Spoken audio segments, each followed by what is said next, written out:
Hey there, Adrian Rosebrock here from PyImageSearch.com, and today we're going to kick off a series of tutorials on autoencoders, and specifically convolutional autoencoders, because here at PyImageSearch, we're interested in computer vision. This will be a four-part series tutorials on autoencoders. We'll be discussing an introduction to autoencoders today, talking about their similarities and dissimilarities with the more popular generative adversarial neural networks, and of course, we'll be covering Gans later in a different series of tutorials as well. We'll discuss the applications of convolutional autoencoders, when you should use them, when you shouldn't. Next week, we'll then dig into denoising autoencoders. These are super popular, especially in optical character recognition, where you're given a document, maybe it was captured in poor lighting or poor camera, or it's an older document that was captured using a scanner. And it's just noisy. It's hard to see and recognize the actual text on the document itself. So using autoencoders, we can actually denoise those images automatically. We'll then dig into anomaly detection with autoencoders, and that's saying, if we have a bunch of images that look very similar, can we detect one that's significantly visually different? Is that possible to do with autoencoders? The answer is yes, and I'll show you how to do that. And the final tutorial in the series will look at content-based image retrieval, which is a fancy way of saying image search engines. So when you go to Google, you'll type in something, type in a query of whatever it is that you're looking for. Well, with an image search engine, instead of trying to type in the text, you just upload an image and you're saying, find me what's in this image, or find me images that are visually similar to what is in the image I just uploaded. So I'll show you how to do that with autoencoders as well. But for now, let's get our feet wet. Let's dive into autoencoders, learn about them and what they do. So autoencoders are a type of unsupervised neural network. So there's no class labels involved with unsupervised neural networks. Typically, when you think of supervised data, you're thinking class label prediction. So inputting an image, quantifying it some way, and then predicting a label that quantifies the contents of that image. You could be doing something like regression, which we've also covered in PyImageSearch University. That's where you're given an image of a home or a car, and you say, predict the price of this car or predict the price of this home. That's an example of supervised machine learning because we have the input images as our data, and then we have this whatever target output value that we want to predict. And that's called supervised learning because we can learn how to predict this output value from these input images. Unsupervised learning is a totally different beast, though, because we're just given the input image and we don't have an output target value. We're just trying to tell them or ask the machine learning model, make sense of this data. Tell me a little bit more about this data. Learn some sort of representation of this data that I could build off of. So, the way I like to explain autoencoders is you can think of it as like a U-shaped neural network. And what happens is you have this input image and you're going to pass it through this encoder, and that's going to apply a series of convolution operations that are going to reduce the spatial dimensions of the input image, so your width and your height. You then get this latent representation layer, which is a dense node or a fully connected layer. And this is the layer, this is the set of nodes that quantifies and compresses this input image. So this is a 28 by 28 input image. I'll pull up a Python shell here just to show you. So if this is a 28 by 28 input image and it's grayscale, that means there's 784 pixel values in this input image. Our goal would be able to take this input image, pass it through our encoder, and then create this latent space representation that is significantly smaller than 784 while still quantifying the image itself. The decoder portion, and this is how autoencoders are able to form this nice latent representation, is that the decoder takes this vector here and then applies a series of transposed convolution layers in order to increase the spatial dimensions of the input image and then reconstruct the output. So our goal here is with an autoencoder is we're going to pass in this input image. It's going to go through the encoder. It's going to quantify it, reduce the spatial dimensions of the image, create this latent space representation, which is again just a vector of numbers. And the dimensionality of this vector should be significantly smaller than your original input. And then you go through the decoder. You take that latent space representation vector, apply some transposed convolution layers, increase the spatial dimensions, and what the network learns to do is reconstruct the output. So given our input image, we want to learn how to reconstruct the output. And you can see the mathematical formulation of this. It's a composed function. You take e of x, which is your encoder of the original input, pass it through, and then you're going to apply your decoder of this entire operation, and that gives you your reconstructed output.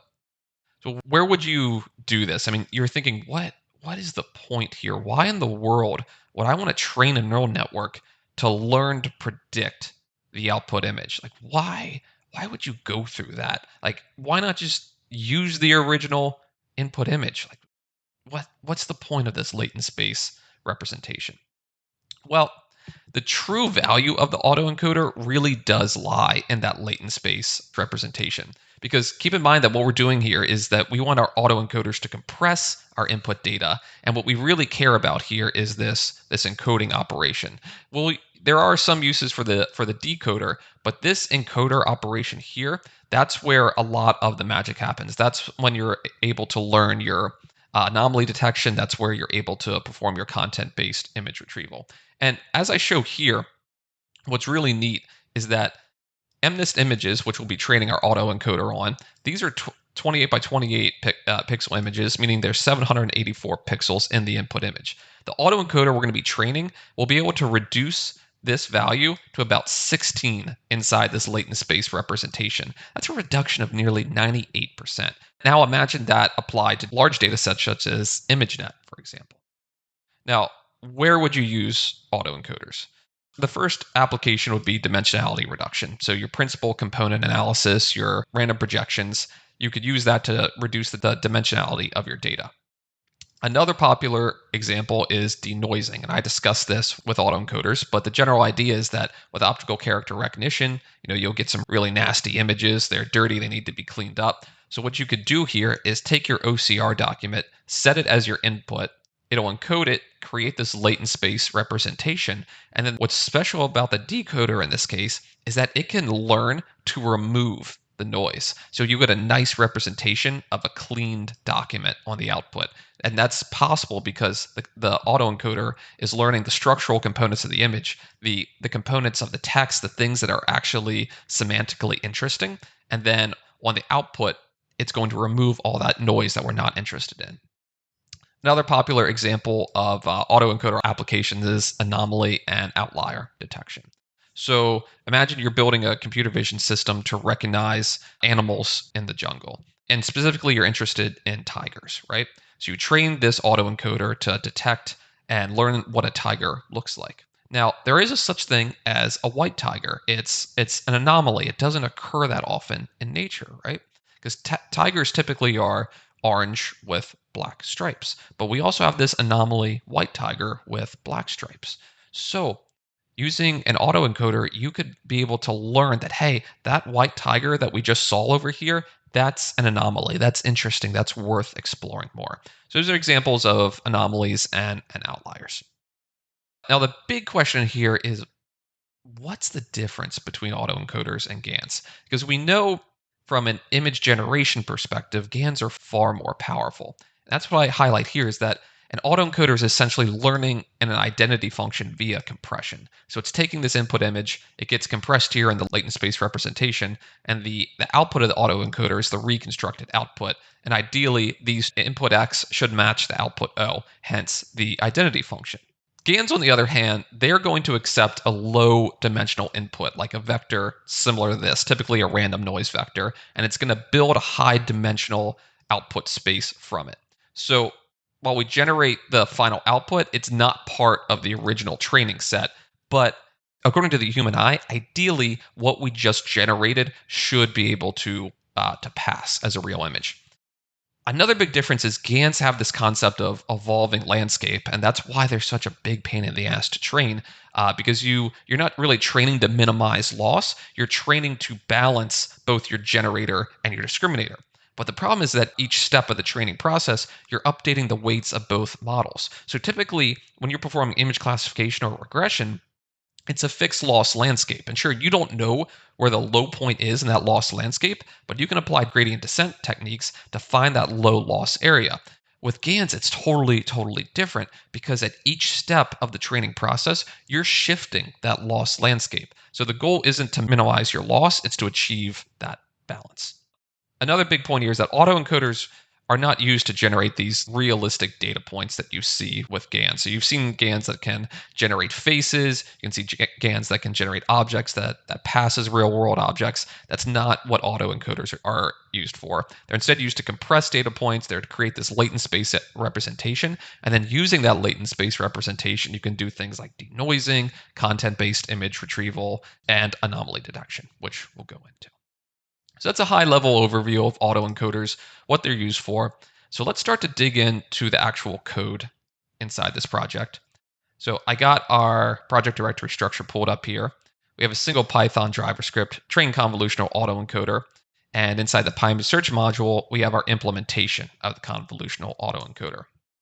When we run this driver script here, it's going to generate our training and training loss, and then this will be our output image. And I'll explain this image in a bit more depth once we get into it.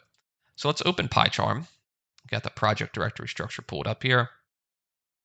Have our Keras autoencoders directory. And let's start with looking at our implementation of a convolutional autoencoder. We have our imports here. Most of these should look fairly familiar to you if you've ever worked with deep learning and CNNs before, but a few things I want to point out to you. The first is this transposed convolution function. So when we apply convolution, typically what's going to happen is we'll either use a max pooling operation to reduce spatial dimensions, or what's more popular now is to use convolution, strided convolution, to reduce spatial dimensions. So a convolution operation, unless you use equal padding, just by definition of how convolution works, reduces your output spatial dimensions. That's good, and that's something we understand.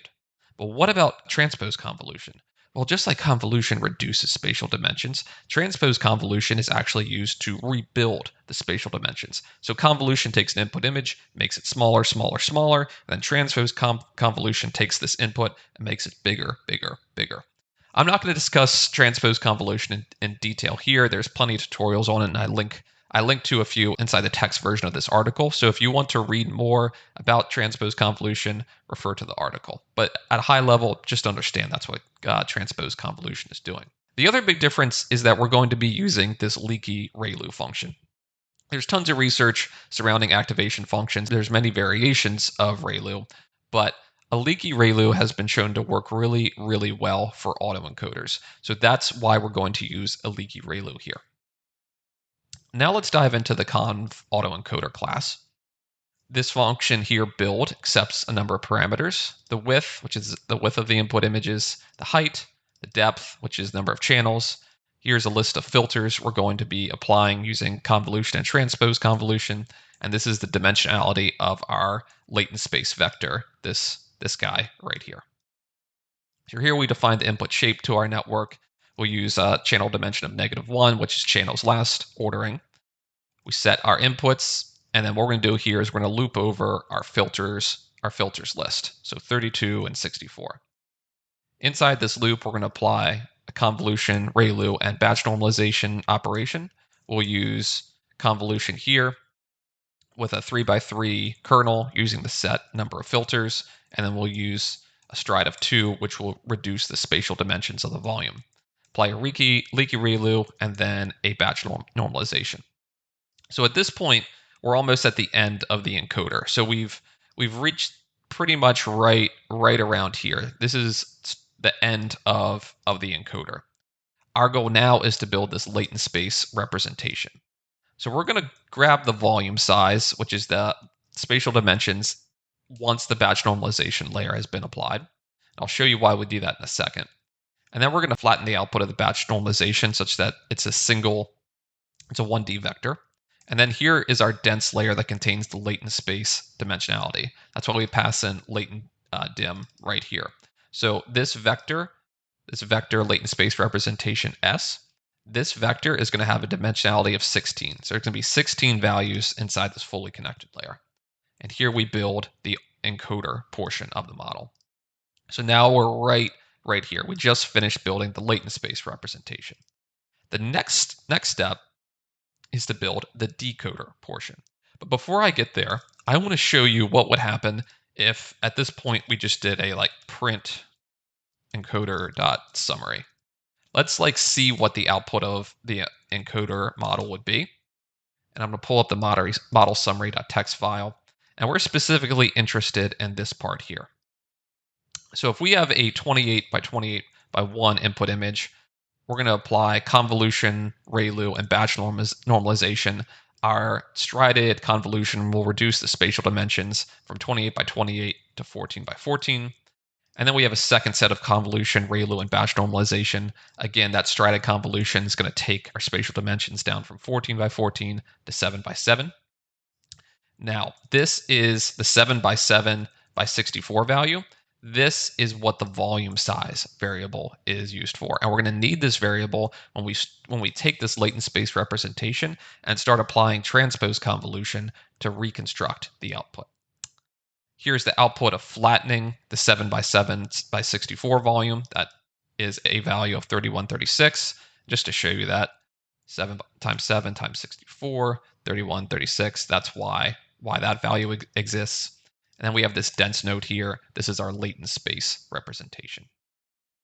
So now we need to start building the decoder portion of the network.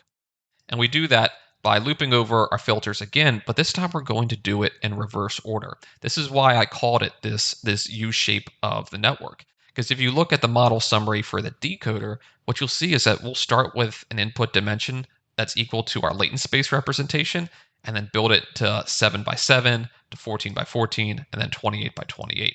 So that's why it kind of takes this like U shape. That's what's going on there. So now we're going to apply transposed convolution, ReLU, and batch normalization using the current number of filters, F, 3 by 3 filters, just like in our standard convolution, and then we're going to use strided convolution to increase the spatial dimensions of the input image.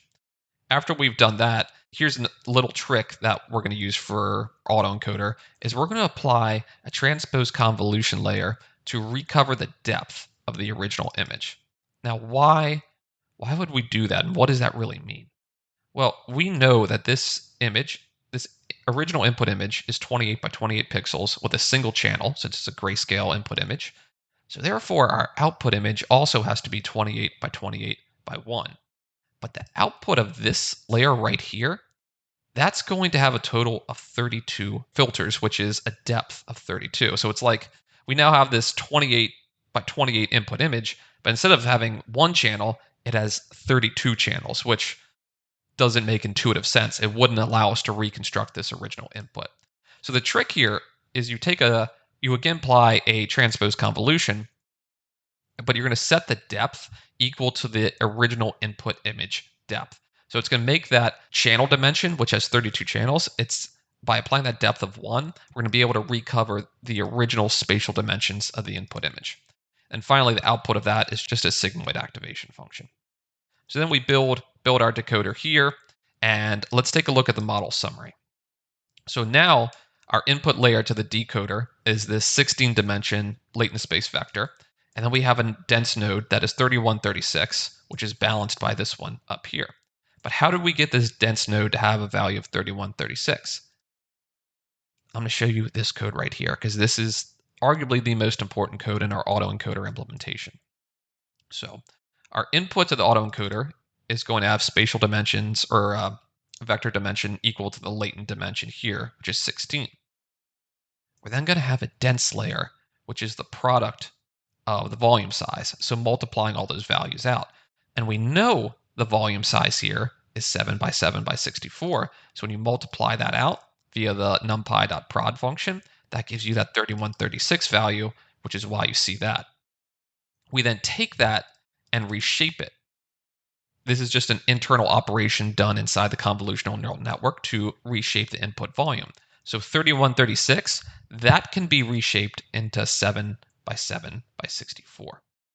So that's why we're doing this operation, and that's why when you implement autoencoders yourself, I really like to implement them using variables, because you have to have this proper balance going on here. You need to have this fully connected layer dimension really needs to match this one, and this reshaping operation needs to match what the spatial dimensions were at this final batch normalization layer. If you start hard coding these values, you're going to start running into bugs. Either the network is going to train and just have nonsense output, or what's more than likely is that your code is going to error out because that your spatial dimensions are incorrect. So take a lot of care there. The final portion we need to do is, actually, let me go back here and finish explaining this implementation.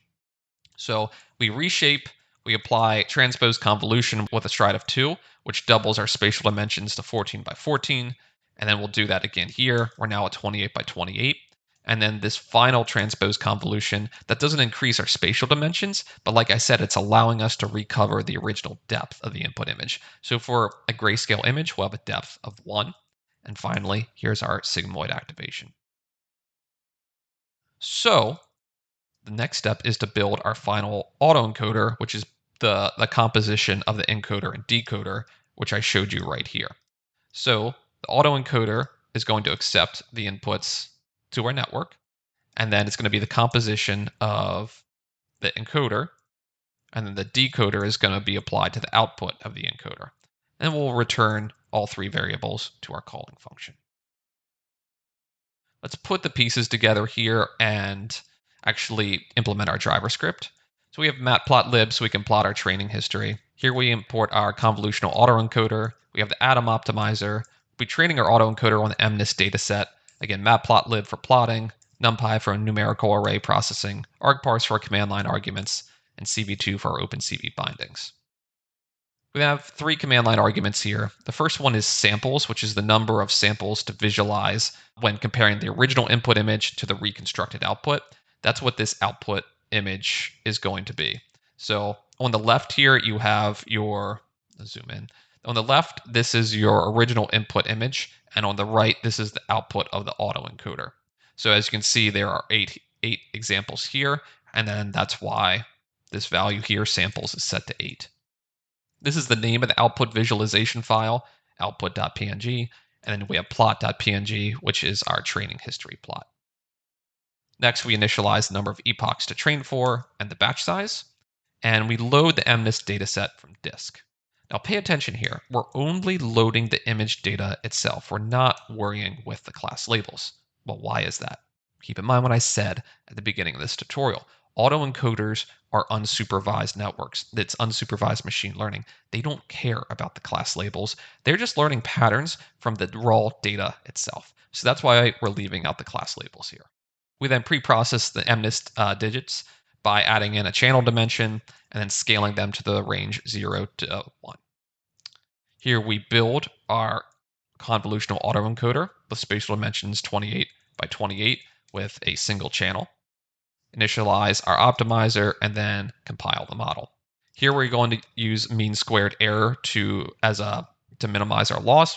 You could also use mean absolute error, but in the literature you'll find that mean squared error is used pretty often for training autoencoders. So now we train the autoencoder itself, passing in our training data and our validation data. Now pay attention here, because when you train a neural network, you're used to passing in the training data and the class labels or the target value if you're doing regression. But note, our training, the actual data itself is the raw MNIST images, and the target output is the raw MNIST images. Why is that? Well, consider what we're doing here.